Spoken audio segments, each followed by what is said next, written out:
ಹಿಂದೂ ಜಾಗರಣ ವೇದಿಕೆ ಕಾರ್ಯಕರ್ತರು ಅತ್ಯಂತ ಭಕ್ತಿಭಾವದಿಂದ ಭಾನುವಾರ ನಿರ್ಮಾಣ ಮಾಡಿದ ಮೂರಿನ ಕಟ್ಟೆಯನ್ನ ಅನ್ಯಕೋಮಿನವರು ಧ್ವಂಸ ಮಾಡಿದ ಘಟನೆಯು ಉತ್ತರ ಕನ್ನಡ ಜಿಲ್ಲೆಯ ಭಟ್ಕಳ ನಗರದ ವೆಂಕಟಾಪುರ ಸಮೀಪ ಸಂಭವಿಸಿದೆ.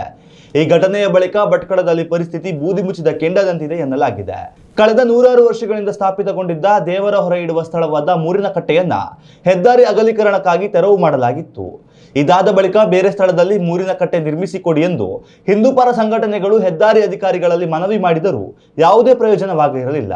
ಇದರಿಂದ ಬೇಸರಗೊಂಡ ಹಿಂದೂ ಪರ ಸಂಘಟನೆಯ ಕಾರ್ಯಕರ್ತರು ನಿನ್ನೆ ಬೆಳಿಗ್ಗೆ ಸ್ವಯಂ ಪ್ರೇರಣೆಯಿಂದ ಮೂರಿನ ಕಟ್ಟೆಯನ್ನ ನಿರ್ಮಾಣ ಮಾಡಿದ್ದರು. ರಾಷ್ಟ್ರೀಯ ಹೆದ್ದಾರಿ ಪಕ್ಕದ ಸಾರ್ವಜನಿಕ ಸ್ಥಳದಲ್ಲಿ ಮೂರಿನ ಕಟ್ಟೆ ನಿರ್ಮಾಣ ಮಾಡುವ ವೇಳೆಯಲ್ಲಿ ಮುಸ್ಲಿಂ ಮುಖಂಡರು ವಿರೋಧ ವ್ಯಕ್ತಪಡಿಸಿದ್ದಾರೆ. ಹಿಂದೂ ಪರ ಸಂಘಟನೆಯ ಕಾರ್ಯಕರ್ತರನ್ನ ಅವಾಚ್ಯವಾಗಿ ನಿಂದಿಸಿದ್ದಾರೆ.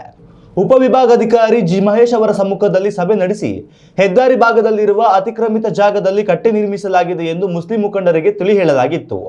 ಆದರೆ ಈ ಸಂಧಾನ ಸಭೆ ಯಶಸ್ವಿಯಾಗದ ಕಾರಣ ರಾತ್ರಿ ವೇಳೆ ಸ್ಥಳಕ್ಕೆ ಆಗಮಿಸಿದ ಅನ್ಯಕೋಮಿನ ಯುವಕರು ರಾಷ್ಟ್ರೀಯ ಹೆದ್ದಾರಿ ತಡೆದು ಘೋಷಣೆ ಕೂಗಿದ್ದಾರೆ. ಸ್ಥಳಕ್ಕೆ ಎಸ್ಪಿ ದೀಪನ್ ಹಾಗೂ ಡಿವೈಎಸ್ಪಿ ಗಿರೀಶ್ ಆಗಮಿಸಿ ಯುವಕರನ್ನ ಶಾಂತಗೊಳಿಸಲು ಯತ್ನಿಸುತ್ತಿದ್ದಾಗಲೇ ಉದ್ರಿಕ್ತ ಯುವಕರು ಉನ್ನತ ಪೊಲೀಸ್ ಅಧಿಕಾರಿಗಳ ಕಣ್ಣೆದುರೇ ಕಬ್ಬಿಣದ ಸಲಾಕೆಗಳಿಂದ ಮೂರಿನ ಕಟ್ಟೆಯನ್ನ ಭಾಗಶಃ ಹೊರಗುಳಿಸಿದ್ದಾರೆ. ಹಿಂದೂಗಳ ಧಾರ್ಮಿಕ ಭಾವನೆಗೆ ಧಕ್ಕೆ ತರುವ ಉದ್ದೇಶದೊಂದಿಗೆ ಸಾರ್ವಜನಿಕ ಸ್ಥಳವೆಂದು ನೆಪವೊಡ್ಡಿ ಮುಸ್ಲಿಂ ಸಂಘಟನೆಗಳು ನಡೆಸಿರುವ ಈ ಕೃತ್ಯ ಕೋಮು ಸಂಘರ್ಷಕ್ಕೆ ನಾಂದಿ ಹಾಡಿದೆ. ಸದ್ಯ ಭಟ್ಕಳದಲ್ಲಿ ಪರಿಸ್ಥಿತಿ ಬೂದಿ ಮುಚ್ಚಿದ ಕೆಂಡದಂತಿದ್ದು ಪೊಲೀಸರು ಯಾವುದೇ ಉದ್ವಿಗ್ನ ಘಟನೆ ಸಂಭವಿಸಿದಂತೆ ಕಟ್ಟೆಚ್ಚರ ವಹಿಸಿದ್ದಾರೆ.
ಉತ್ತಮ ಸಂಸ್ಕಾರಯುತ ಶಿಕ್ಷಣದೊಂದಿಗೆ VSS English medium CBSE school Udupi Muddur.